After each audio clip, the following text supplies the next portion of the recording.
بسم اللہ الرحمن الرحیم۔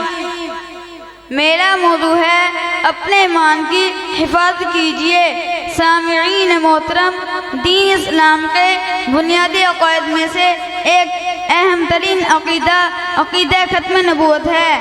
اس مبارک عقیدے کی عظمت کو بیان کرنے کے لیے اتنا کہہ دینا ہی کافی ہے کہ یہ عقیدہ پورے دین اسلام کی روح ہے۔ جیسے روح کے بغیر جسم کی کوئی حیثیت نہیں، ایسے ہی عقیدہ ختم نبوت کے بغیر دین اسلام کی کوئی اہمیت نہیں۔ اگرچہ لاکھ نمازیں، روزے اور حج ادا کریں، سب کے سب بیکار ہیں۔ اس لیے اپنے ایمان کی حفاظت کیجئے بھائی۔ معزز سامعین کرام، اپنے ایمان کی حفاظت کے لیے میں آپ سب کے سامنے اپنے محترم بھائی سے چند سوال کرتا ہوں۔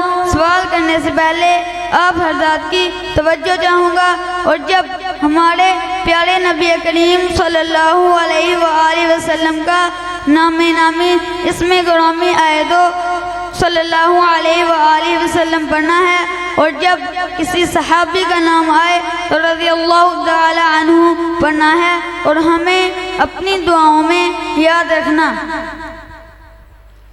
السلام علیکم ورحمۃ اللہ وبرکاتہ۔ وعلیکم السلام ورحمۃ اللہ وبرکاتہ۔ میرے بھائی، ختم نبوت کی تعریف کیا ہے؟ بھائی جان، ختم نبوت کی تعریف یہ ہے کہ حضرت محمد صلی اللہ علیہ وآلہ وسلم اللہ تعالیٰ کے آخری نبی ہے، اور آپ صلی اللہ علیہ وآلہ وسلم کے بعد قیامت تک کوئی نیا نبی پیدا نہیں ہوگا۔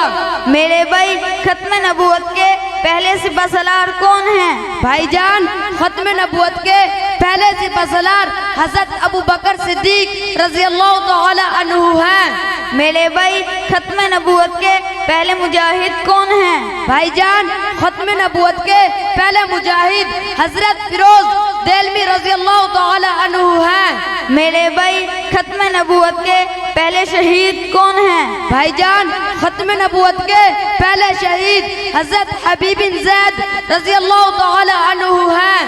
میرے بھائی، ختم نبوت کے پہلے غازی کون ہیں؟ بھائی جان، ختم نبوت کے پہلے غازی حضرت ابو مسلم فلانی رحمہ اللہ ہیں۔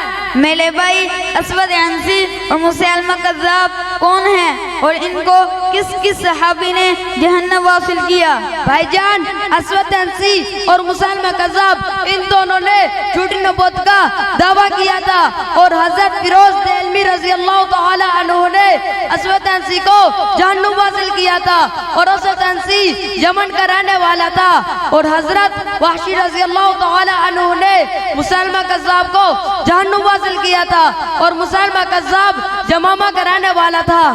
میرے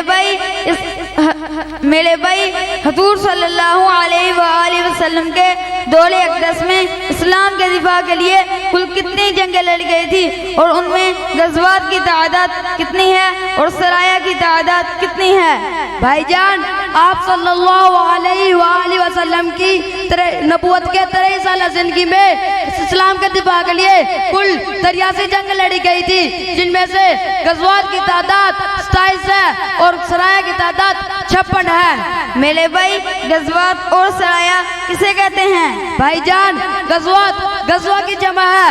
غزوہ اس جنگ کو کہتے ہیں جس جنگ میں رسالت مآب صلی اللہ علیہ وآلہ وسلم نے خود بانفس نفیس شرکت فرمائی ہو، اور بلکہ لشکر کی کمان بھی کی ہو، اس جنگ کو غزوہ کہتے ہیں۔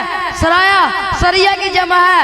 سرایہ اس جنگ کو کہتے ہیں جس جنگ میں رسالت مآب صلی اللہ علیہ وآلہ وسلم نے خود شرکت نہ فرمائی ہو، بلکہ کسی صحابی کو لشکر کا کمانڈر بنا کر بھیجا ہو، اس جنگ کو سرایہ کہتے ہیں۔ میرے بھائی، اسلام کے دفاع کے لیے کل 83 جنگیں لڑی گئی تھی، اور ان 83 جنگوں میں شہداء صحابہ کرام کی تعداد کتنی ہے، اور جو کفار جہنم واصل ہوئے ان کی تعداد کتنی ہے؟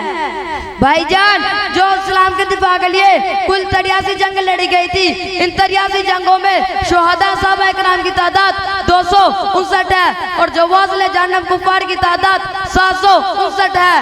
میرے بھائی، ختم ختم نبوت کی سب سے پہلی جنگ کون سی ہے اور اس میں شہداء صحابہ کرام اور تابعین کی تعداد کتنی ہے اور جو منکرین ختم نبوت جہنم واصل ہوئے ان کی تعداد کتنی ہے؟ بھائی جان ختم نبوت کی پہلی جنگ جنگ یمامہ ہے. اس جنگ میں شہداء صحابہ اکرام اور تابعین کی تعداد کل 1200 ہے اور 700 صحابہ اکرام اور تابعین قرآن کے حافظ تھے اور 70 بدری صحابہ تھے اور جو منکرین ختم نبوت جہنم واصل ہوئے ان کی تعداد تقریباً 27,000 تھی اور صحابہ اکرام نے اتنی زیادہ قربانیاں دے کر آنے والی امت کو یہ پیغام دیا ہے کہ ختم نبوت کے تحفظ کے بارے میں کسی دور میں بھی سستی غفلت اور لاپرواہی برداشت نہیں کی جائے گی.